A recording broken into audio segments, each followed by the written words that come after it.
Avant d'attaquer un problème, c'est souvent nécessaire de bien connaître et de bien comprendre la cause du problème. Donc, discutons d'abord, comprends d'abord d'où vient le fait que tu te soucies du regard des autres. Le problème vient du fait qu'en fait, la race humaine a dû survivre au cours des différentes époques qu'elle a traversées. Et pour survivre, c'était nécessaire d'être en groupe et d'être en cohésion dans le groupe. Ce qui fait qu'en fait, si tu étais dans un groupe, tu voulais tout faire pour avoir l'approbation des membres du groupe. Parce que si tu te retrouvais exclu du groupe, ça veut dire que tu étais seul. Et te retrouver seul pendant des temps difficiles, c'était en fait la mort. Et comme un des besoins primordiaux de l'être humain, c'est de survivre, l'être humain a donc évolué en évitant absolument d'être rejeté, d'être chassé. Et pour éviter donc d'être rejeté, il fallait se faire accepter par les autres. Et pour être accepté par les autres, il fallait donc agir de façon à plaire aux autres. Du coup, agir en fonction du regard des autres, agir en fonction du jugement des autres. Voilà en fait pourquoi de façon naturelle, c'est un processus long de plusieurs millions d'années.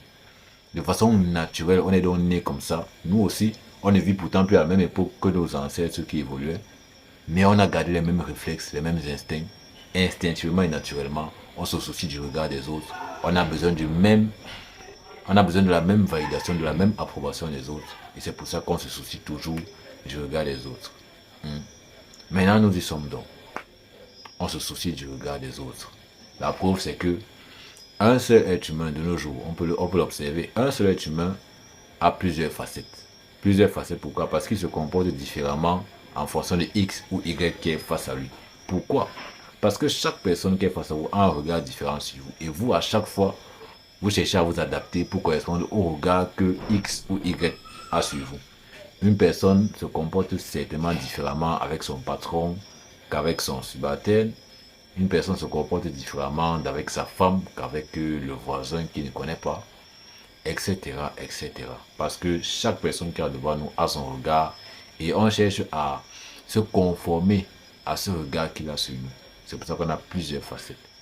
Maintenant, les conséquences donc concrètes du fait que on cherche à chaque fois à s'arranger par rapport au regard des autres, c'est qu'à la longue, finalement, on se rend compte que les autres deviennent nos maîtres en fait.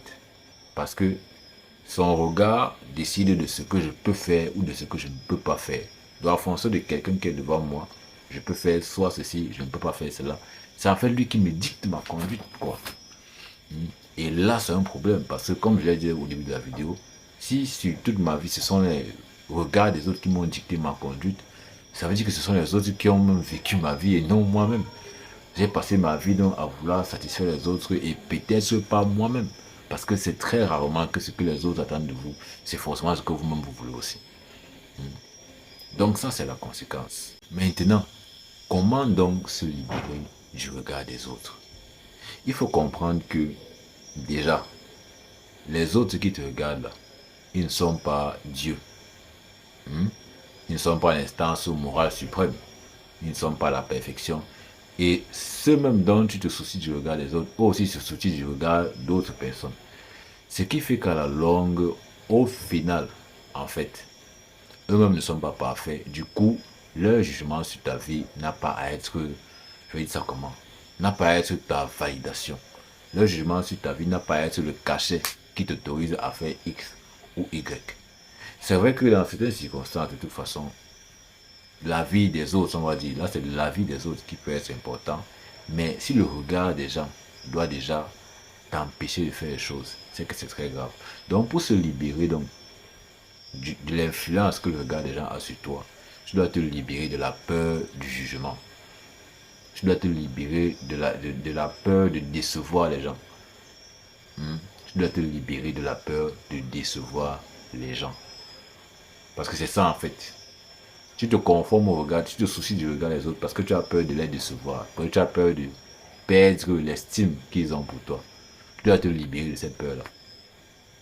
Tu dois te libérer de cette peur-là. Tu n'as pas le choix. Parce que tant que tu es prisonnier de l'estime des autres, tu vas toujours faire ce qu'ils veulent. Et en conséquence, ils deviennent donc tes maîtres et tu deviens leur esclave. ce qui de façon cohérente n'est pas bonne. Donc si tu veux te libérer de la peur du regard des autres, commence à accepter les critiques. Commence à te libérer de la peur des critiques. Commence à te libérer de la peur du jugement. Commence à te libérer de la peur de décevoir. Là, si tu réussis à franchir toutes ces peurs-là, tu es libre. Parce que tu n'auras plus peur de décevoir X ou de décevoir Y. Et c'est pas que tu veux... Il ne faut pas se libérer. Et ce n'est pas comme si tu veux te libérer pour commencer à faire n'importe quoi de ta vie. C'est juste que tu veux vivre ta vie selon tes propres termes et non plus selon le regard des autres. Donc comprends que ceux dont tu as peur du jugement, eux-mêmes ne sont pas parfaits. Du coup, leur jugement sur ta vie ne doit pas avoir une importance ou un impact si vital. Libère-toi du regard des autres. Et maintenant, même si tu n'en es pas capable, tu peux profiter en fait de cette peur que tu as du regard des autres là. Et comment? Le fait d'avoir peur du regard des autres te pousse à agir d'une façon conforme aux attentes des autres. Il faut donc t'entourer tout un peu de personnes dont les attentes envers toi sont à ton avantage. Par exemple, si vous mettez à marcher ou à devenir, on va dire, l'élève de quelqu'un qui fait peut-être bien du business, ou alors de quelqu'un dont vous voulez l'entraînement en fait, de quelqu'un qui a les résultats que vous voulez et dont vous voulez les entraînements. Si vous mettez à le fréquenter, son regard sur vous aura une influence positive. Parce qu'en fait, le fait de vouloir faire ce qu'il veut que vous fassiez va vous pousser vous-même à atteindre l'objectif que vous voulez. Je ne sais pas si je me fais bien comprendre. Donc en fait, si vous pouvez profiter du fait, du fait que vous vous souciez du regard des autres en vous entourant donc des personnes dont les attentes envers vous sont à votre propre avantage. Avec ça, si vous ne pouvez pas vous dépasser de la peur du regard des autres, vous pouvez au moins tourner ça à votre avantage.